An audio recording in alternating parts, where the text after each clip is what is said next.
27:28 ndio sura nitakazoeleza. Mwanadamu anapojiona ni mzuri, mwisho wake upo. Hata kama ungekuwa na nguvu kiasi gani, una mwisho, una ukomo. Hata kama ungejiona mlembo, wewe utakomeshwa siku moja. Kitabu hiki ni kitabu cha unabii, na mambo nitakayoeleza ni lugha za kinabii. Kitabu cha Ezekieli 27, neno la Bwana likanijia tena kusema, nawe na wewe mwanadamu, mfanyie Tiro maombolezo, umwambie Tiro, ewe ukaaye penye maingilio ya bahari, uliye mchuuzi wa watu wa kabila nyingi mpaka visiwa vingi. Bwana Mungu asema hivi, wewe Tiro, umesema mimi ni mkamilifu wa uzuri, mipaka yako katika moyo wa bahari, wajenzi wako wameukamilisha uzuri wako, mbao zako zote wamezifanya kwa misuno bahari itokayo Seniri, wametoa mielezi ya Lebanoni ili kumfanyizia mlongoti kwa miaroni ya Bashani. Wamefanya makasia yako na sitaa zako wamezifanya kwa pembe iliyotiwa kazi ya mchumo katika mti wa mihungu itokayo Kitimu. Tanga lako lilikuwa la kitani safi itokayo Misri, iliyotiwa taraza ili iwe bendera kwako, na chandarua chako kilikuwa cha rangi ya samawi na urujuani toka visiwa vya Elisha. Sura 28. Neno la Bwana likanijia tena kusema, mwanadamu, mwambie mkuu wa Tiro, Bwana Mungu asema hivi, kwa kuwa moyo wako umeinuka, nawe umesema mimi ni Mungu, nami nimeketi katika kiti cha Mungu kati ya bahari, lakini mwanadamu wala si Mungu, uchapokuwa umeweka moyo wako kama moyo wa Mungu. Kitabu cha Ezekieli ni kitabu cha kinabii kwa mataifa yote. Na hii Ezekieli wakiwa pembezoni mwa mto Kebari.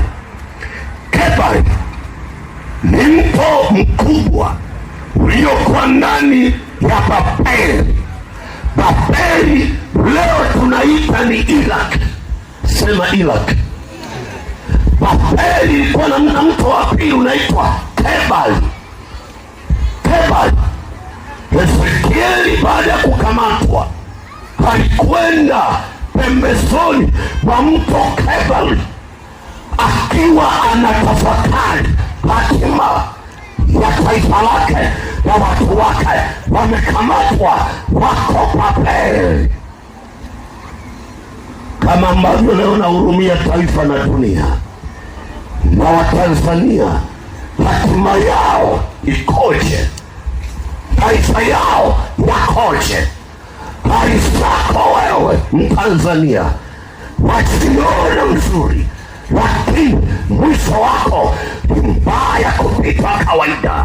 Ewe Mtanzania, mwana wa dunia, kiburi chako kitakomeshwa. Wasiona mzuri, wasiona mlembo kipita kijana, kiburi chako kitakomeshwa. Mbea nani Mpanda nisikie kama naeleweka. Akiwa na tafakari sura ya kwanza ya kitabu cha Ezekieli, Bwana akamtokea kwa upepo wa utukufu uliochangamana na moto, umechangamana na upepo wa mng'ao. Mungu wetu anaitwa krediti, mng'ao usioweza tafsirika, mng'ao usioweza elezeka, mng'ao sio wa kawaida. Akatokea yeye kama mng'ao wa zamani, krediti. Hapimiki Mungu katika mizani yoyote. Akatembea kwa nguvu ya magurudumu, akapita mbele ya Ezekieli nabii. Ezekieli akaona, akachochoka, akasema, hapa kwenye mto Kabari Bwana iliyopo. Naomba nikupe vipimo vitatu vya unabii vya Ezekieli vinavyomtofautisha na manabii wote kwenye Biblia. Ezekieli akiwa pale, Mungu aliyafungua macho. Alipoyafungua macho ya Ezekieli, akawa naona yuko kwenye mto. Akaona mambo yafuatayo. La kwanza, aliona mbingu ikiwa imefunuliwa. Jicho la kibinadamu likachukuliwa na Mungu la Ezekieli. Akaanza kuona mambo ya mbinguni. Watu wa Mungu wanaotembea na Bwana hawana jicho moja, wana macho mengi. Wana jicho la Bwana na kuona yasionekana, na kutazama yasionekana. Hawa ni wale ambao wameokoka, wana Bwana, wana Mfalme, wana yeye, wana uzima. Wanaona yasionekana na wananena yasionekana kwa jicho la rohoni, kwa jicho la nguvu ya Bwana. Sema amina, sema amina. Acha nikupe unabii kidogo wa Ezekieli, japo simalizi, lakini acha nikupe kwanza vionjo vitakavyo kufanya ujue kitabu cha Ezekieli, alafu nitakiupeni kwa wao. Nisikilize. Ezekieli akiwa anaona vitu vya ajabu, ghafla akaona hali ya Mungu alivyo. Yeye amekaa kwenye kitikani, Bwana amejibeba, anakuja kwenye dunia. Kiwakilishi ni Israeli, amejibeba yeye, amekaa juu ya wingo kama lifti. Wanapozani Mungu anasafirishwa kwenye makopo ya mafuta upako, yeye anaweza kasafiri kupitia mazingira yake usiyoyajua. Mungu wetu hawekwi kwenye vyupa vya upako, afungiwe kwenye vitu vya mafuta ya upako. Yeye ni inflammable, yeye ni mguso usiosikika. You are, you are, you are, you are mpana. Mungu wetu you are, anaishi lao. You are na mupeli yeye ambaye kapole na mauti vilimshindwa. Wachawi walimshindwa, mafumu yalimshindwa, mapepo yalimshindwa. Watawala walipoinuka, aliwainamisha shingo, aliwainamisha vichwa, aliinamisha mikono, aliinamisha mikono. Nebukadneza mtoto wa mzee ukamleza baba, akainamishwa, akala manyasi for 7 years. Miaka 7. Kibali chako wewe unayekataa wokovu kimefika. Utanyenyekezwa, utainamishwa. Unajiona msela, hauna usela. Yopo yawe, yopo yawe, yopo yawe, yopo yawe. unajiona wewe ni mjanja kwenye mto, una kitu, Bwana atakugeuza. Anaweza akakufanya ukawa kadogidogi, yani kambwa, ukaishi na wanadamu, lakini seketa. Sikiliza, yeye ni Mungu na mhubiri atisaye. Ezekieli akiwa pale anamwona Bwana iko juu ya wingu, amejipatia chombo cha usafiri, amekuja mbele ya Ezekieli, anamwona Bwana wa majeshi anatembea, alafu sivyo ta miguu ya Bwana amejifanyia migurudumu matairi. Nikiasema mili nipasake, naweza nikachukua kijiji hiki, lakini acha nisiseme. Lakini akawa amevaa, anaona makerubi na maserafi, lakini ajapo anaona malaika wasio na koo, ila ni viumbe vina macho ndani, vina macho kwa pani, vina macho kulia, vina macho kushoto. Kwa nini wale viumbe hawatafsiriki Biblia? Yale ni macho ya Bwana, ni macho ya Bwana, ni macho ya Bwana, ni macho ya Bwana, ni macho ya Bwana, ni macho ya Bwana, hayana kipimo. Ni macho yanaona wachawi na kutoa sheria ya hukumu juu ya wachawi, yanaona dunia ilivyojaribu na kutoa sheria ya maamuzi ya hukumu. Yeye ni Bwana.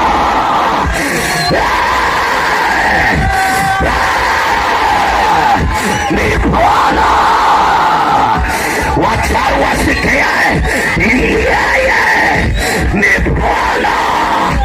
Asikilike, anaona mwanzo wa dunia, anaona mwisho wa dunia, anaona alikotoka, anaona anakoenda. Macho yake yanaopareti dunia.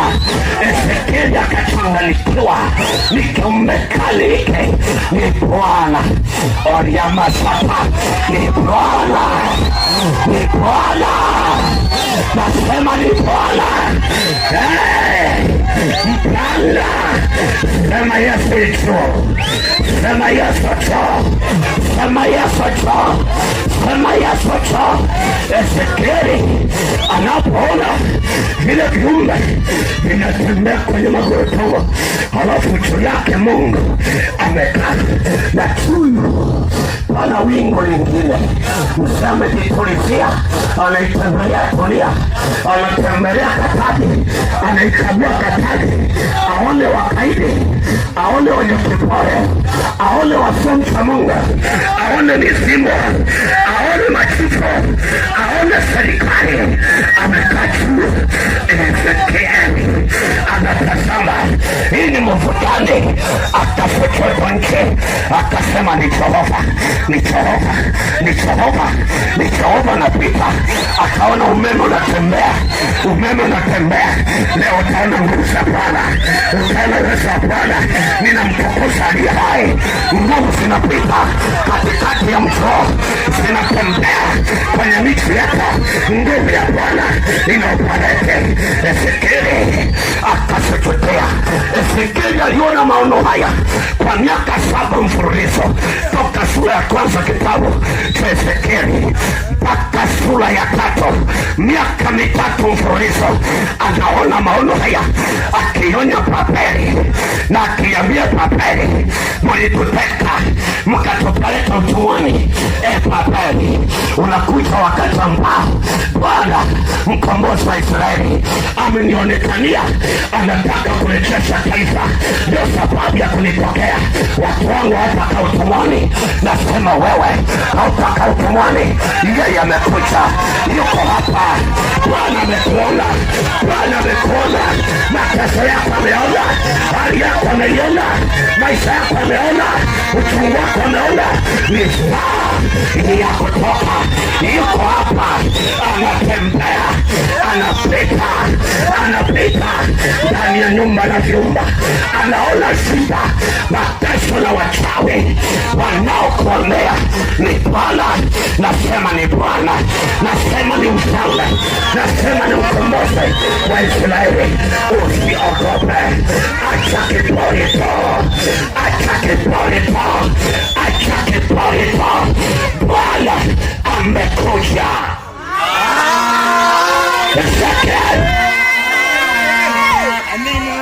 Miaka 7 ikapita, akanyamaza, asitapeli tena. Wafalme wakasema, yuko wapi Mungu wa nabii? Mbona aliyotabiri hayatimii? Wakaanza kumkejeli Ezekieli. Ametabiri miaka 7, hatuoni chochote. Alichosema mbona ni uongo? Sikiliza, Mungu ni principle. Mungu hana vurugu, hana vurugu kama za msimu hapa, hana vurugu. Alimuonya Nebukadneza toka ile sura ya 3, kesho nitahubiri kitabu cha Danieli sura ya 2. Alimuonya sura ya 3, akamuonya, akajitutumua sura ya 4, anamuonya, akajitutumua. Toka Danieli alisema Babeli itaanguka. Ilipita miaka 80, Nebukadneza akawa anataka kushindana na Bwana na Danieli ili kumwaibisha Danieli. Alichosema, amdhalilisha Danieli ya kuwa unabii wake ni feki. Sikiliza, achaponena yatatokea, achaposema yatatimia. Nebukadneza alichofanya, kiburi cha Nebukadneza katika Danieli kikainuka, akajiona Mungu, akajiona yeye ni mwamba fai, akaamua kuita dunia nzima, wakakutana eneo la Sinai. Nikupe hii kiolojia na mazingira, kitabu cha Mwanzo. Pale mnara wa Babeli ulipojengwa kwenye kitabu cha Mwanzo, pale vipimo vile vya mnara wa Babeli ndio vipimo vile vya sanamu ya Nebukadneza. Kwa nini alitengeneza sanamu ya Nebukadneza yenye picha yake? Na Danieli alitabiri akiwa kwenye utawala. Leo najibu swali la wasomi wa theolojia wanaloshindwa kujibu. Danieli alionya mfalme miaka 80. Danieli alikuwa mkuu wa pili kwenye dola ya Babeli, alikuwa msaidizi wa Nebukadneza. Wakati anaposema asiyesujudia, asiyepiga magoti kwa sanamu hii achinjwe, Shadraka, Meshaka, Abednego wakasema, hata kama Bwana hatatuokoa hatuwezi sujudia. Wakakamatwa Israeli na watu mbalimbali. Sio kwamba wengine walikubali kirahisi, walikataa wafia Mungu wa kweli. Hawakuwa watatu tu. Danieli alikuwa pale amekaa pembeni, anashuhudia, anatazama nini kinaendelea. Nebukadneza ni mkuu wangu na mimi niko hapa. Biblia inasema wakati wanaitisha wakina Shadraka, Meshaki na Abednego, basi vipaji wanaojulikana wakagoma, wengine wakasujudia. Danieli alikuwa wapi? Swali la kisomi. Aisee, jamani, amina. Swali, alikuwa wapi saa ile? Sikiliza, Danieli alikuwa na Nebukadneza pale. Nebukadneza anaposema wasujudie, Danieli yuko ni wa pili toka Nebukadneza. Hawezi kusujudia mpaka Nebukadneza asujudie. Kama Nebukadneza hawezi kusujudia, na yeye ni mtu wa pili, hawezi kusujudia. Akisujudia maanake Nebukadneza akisujudia, haiwezekani. Danieli akatukuzwa. Ndio maana Nebukadneza anasema dunia yote Mungu wa Danieli ndiye abudiwe. Kwa nini? Alitofautisha. Baada ya miaka 80, Nebukadneza alikuwa anapambana ndoto ya Danieli, kumwaibisha Danieli, kumdhalilisha Danieli. Akatengeneza, akaita dunia. Alipoita dunia, akawaambia wakuu wa mikoa na wilaya, viwanda na machimbo, sotepieni. Wakasema sawa. Ile yote aliwatisha. Utawala wa Nebukadneza ulikuwa ni wa kifalme. Lazima kwanza anapotaka kufa lazima arithishe. Sasa Danieli alisema ufalme umetawanyika, umetawanyika. Na Nebukadneza akasema haiwezekani, mimi namwacha mtoto wangu hapa alafu unanitisha. Kwa akaita akatengeneza sanamu. Dhamira yake ni kuwanyenyekeza wafalme wote wanaotaka kuvamia nchi ile. Amina. Sema amen. Amen. Mpanda sema amen. Dunia yote sema amina. Wasomi wote sema amen. Haleluya. Wangapi tunaelewana? Punga mkono hivi. Nataka nikufikishe mpaka kwenye kitabu hicho kinachoitwa Ezekieli. Amina. Jamani, yaka mzuri. Kwa sababu mazingira yote ya unabii yana mwingiliano. Ezekieli na Daniel. Allah. Hakiwa hapo. Daniel unabii wake unatimia mwaka wa 80. Nebukadneza kazeeka. Sasa nikomee hapo, kesho nitaanzia Danieli.